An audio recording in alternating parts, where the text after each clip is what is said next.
question I have for you today, friends, what happens immediately after the Sermon on the Mount? What does Jesus do immediately? You see, he was up on a sort of a mountaintop, not quite this style of mountaintop, I don't believe. In fact, most of those who've been to Israel and seen the place where he sat to teach his Sermon on the Mount say it's not much more than just a risen hill. But at any rate, when he returned down from the mountain, he did something very important. I'm going to read to you now, beginning at chapter 8, verse 1 of Matthew's Gospel. And I want you to listen for the word of the Lord. Let's listen to this together.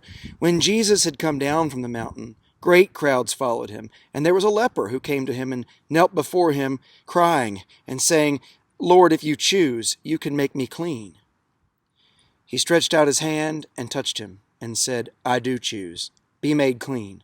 Immediately his leprosy was cleansed, and Jesus said to him, "See that you say nothing to anyone, but go and show yourself to the priest, and offer the gift that Moses commanded as a testimony to them." That is the word of the Lord, and I am so thankful to God, and I know you join me in that thanksgiving. We have listened to Jesus teach, essentially Discipleship 101. That is what the Sermon on the Mount amounts to. All the lessons for a new world order, a world flipped upside down. Throughout the course of his Sermon on the Mount, he teaches things that sound like they stand in direct contrast to what the world would teach us. And that is, in fact, very much what he was trying to show, that the new world, that the kingdom living would be totally different than the world that we are living in currently. And that we can make that kingdom right here on this earth right now. And in fact, Jesus Christ has come into this world so that we would live a new way. But in touching that leper, he actually commits an act that would have been forbidden in society. And in doing so, he shows us to enter into others' time of need. And right now you are stuck at home. You are quarantined or sheltering in place or practicing social distancing in the midst of the coronavirus outbreak. I encourage you to think of ways this week and throughout the coming weeks that you can serve, that you can reach into others' needs.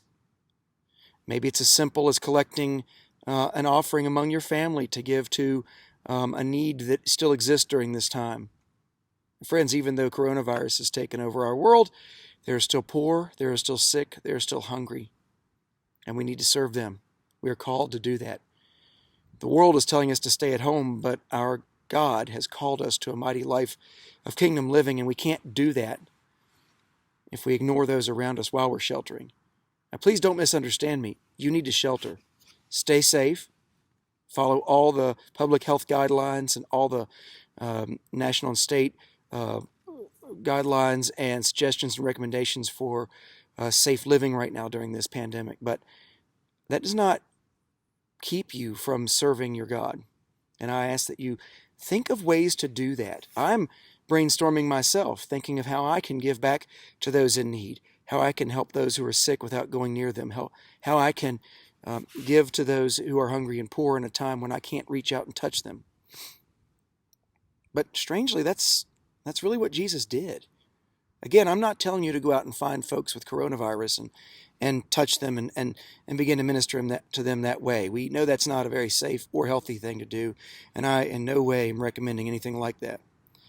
But I'm simply saying that the example Jesus has given us is to go into others' need, not to only sit at home and shelter from it, but to find ways that from our safety we can serve others.